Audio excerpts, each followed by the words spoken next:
Welcome learners, welcome to our channel Sambhav yes we can. जैसा कि आप सभी लोग जानते हैं, जो लोग पहले से जुड़े हुए हैं, कि इस चैनल पर हम वेरियस कॉम्पिटिटिव एग्जामिनेशंस के लिए कोर्सेज लेकर के आए, जिसमें हम लोग थ्योरेटिकल कोर्सेज के साथ साथ एमसीक्यूज के माध्यम से भी प्रैक्टिस करते हैं। तो अपनी बाकी चर्चा स्टार्ट करने से पहले मैं आप लोगों को अपना इंट्रोडक्शन दे देता हूं।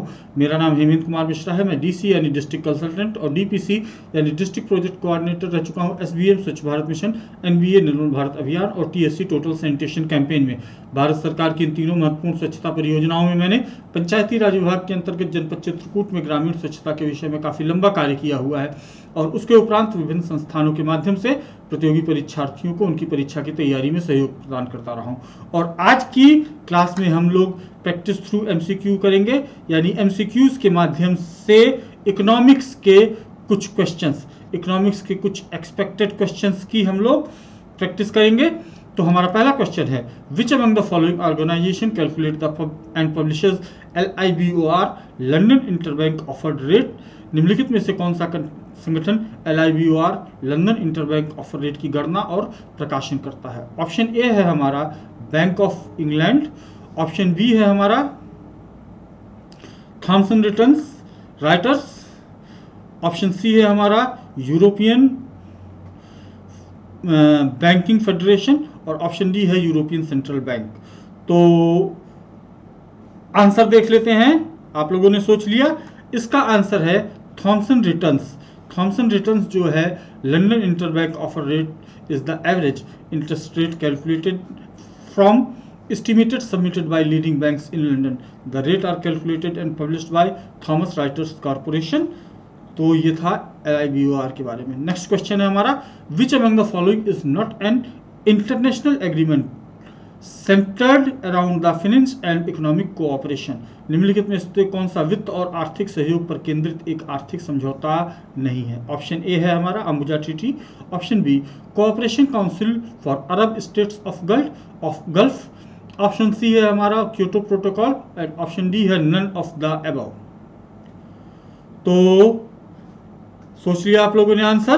तो इस क्वेश्चन का सही आंसर है क्योटो प्रोटोकॉल। क्योटो प्रोटोकॉल जो है ये एक पर्यावरण से संबंधित संधि है, वित्त से संबंधित संधि नहीं है। Kyoto Protocol is an international treaty related to climate change. It was adopted in Kyoto, Japan 1997 and came in force in 2005. It extends the 1992 UNFCCC to regulate greenhouse gas emission. ये ग्रीन हाउस गैस इमिशन से संबंधित हमारी Kyoto संबंधी, बाकी तीनों संधियां जो हैं वो वित्त से संबंधित अंतर्राष्ट्रीय संधियां हैं।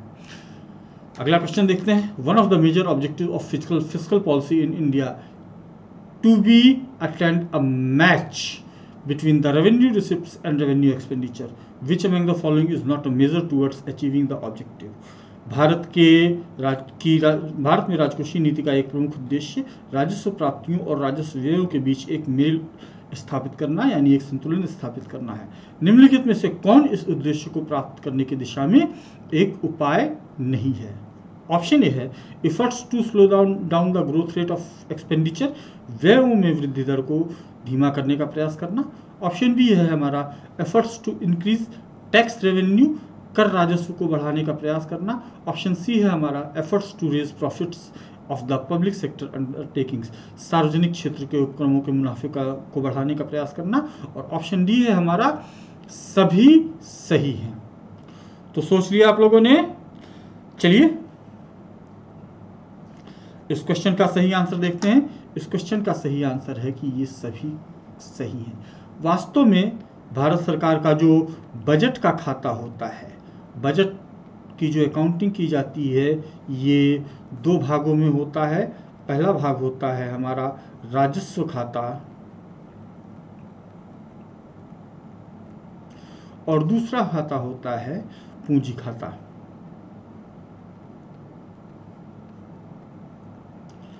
यानी revenue account and capital account. दोनों ही खातों के दो भाग होते हैं, आय और व्यय। तो यहाँ पर हम जिस राजकोषीय घाटे की बात कर रहे हैं वो मुख्य रूप से हमारे राजस्व खाते से संबंधित है। तो राजस्व खाते के व्ययों को कम करने से इसका घाटा कम होगा, साथ ही साथ राजस्व खाते की आय को बढ़ाने से भी इसका घाटा कम होगा। तो ये जो तीनों मैकेनिज्म दिए हुए हैं, यानी कि पहला व्यय में वृद्धि दर को धीमा करना, जो हमारा व्यय है राजस्व व्यय होता है, यदि इसको हम कम करेंगे, इसकी वृद्धि दर को कम करेंगे तो हमारे राजस्व खाते पर घाटा कम होगा या राजस्व घाटा कम होगा। कर राजस्व को बढ़ाने का, यानी कि राजस्व खाते पर आय को बढ़ाने का प्रयास करना। सार्वजनिक क्षेत्र के उपक्रमों के मुनाफे को बढ़ाने के उपक्रमों के मुनाफा जो है ये भी राजस्व खाते का एक प्रमुख मद होता है, तो इसको बढ़ाने से भी हमारा राजस्व घाटा कम होगा। Next question, in context with the real-time gross settlement with maintained by RBI in India, what is the number of characters in alphanumeric code provided to each bank connected with core banking system? Bharat में reserve bank द्वारा बनाए गए real time gross settlement के संदर्भ में core banking system से जुड़े प्रत्येक बैंक को प्रदान किए गए अल्फा न्यूमेरिक कोड में वर्णों की संख्या कितनी होती है? Option A 8, option B 9, option C 10, option D 11। तो इसका आंसर देख लेते हैं। इसका आंसर होता है, जो अल्फा न्यूमेरिक कोड होता है ये 11 डिजिट का कोड होता है। Next question, which among the following is not a source of tax revenue? निम्नलिखित में से कौन कर राजस्व का स्रोत नहीं है? ऑप्शन ए एक्सपोर्ट ड्यूटी, निर्यात शुल्क, ऑप्शन बी स्टैंप फी, रजिस्ट्रेशन शुल्क, ऑप्शन सी रजिस्ट्रेशन फी, पंजीकरण शुल्क, option D dividend of public enterprises, सार्वजनिक उद्यमों का लाभांश। तो चलिए आंसर देख लेते हैं। इसका आंसर होगा answer D, dividend of public enterprises. तो अभी हमने जिस खाते की बात की थी, रेवेन्यू अकाउंट,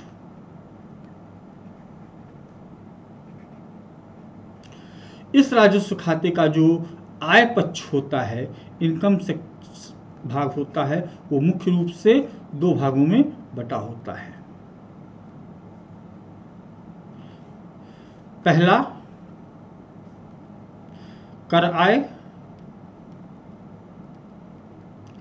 और दूसरा गैर कर आय।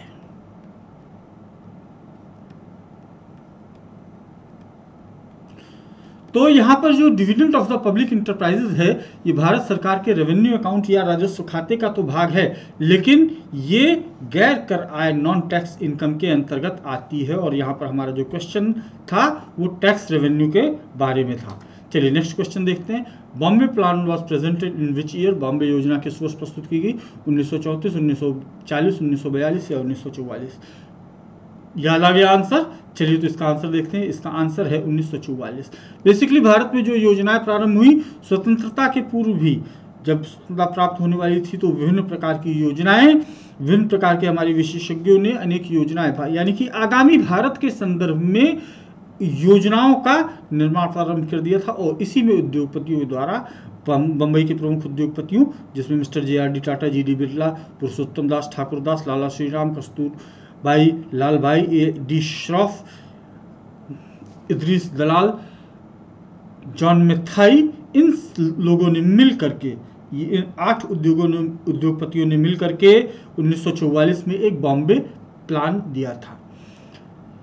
इसे कहा गया था a brief memorandum outlining a plan of economic development of India which was popularly known as Bombay plan. This plan envisaging doubling the per capita income in 15 years, tripling the national income during this period। और यह योजना जो है औद्योगिक विकास की ओर जोर देती थी।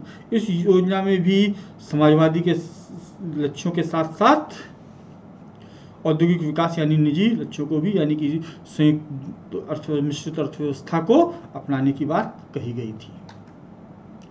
अगला क्वेश्चन देखते हैं। There were 2 Narasimhan committees. Narasimhan committee first was formed in 1991 and Narasimhan Committee second was formed in 1998।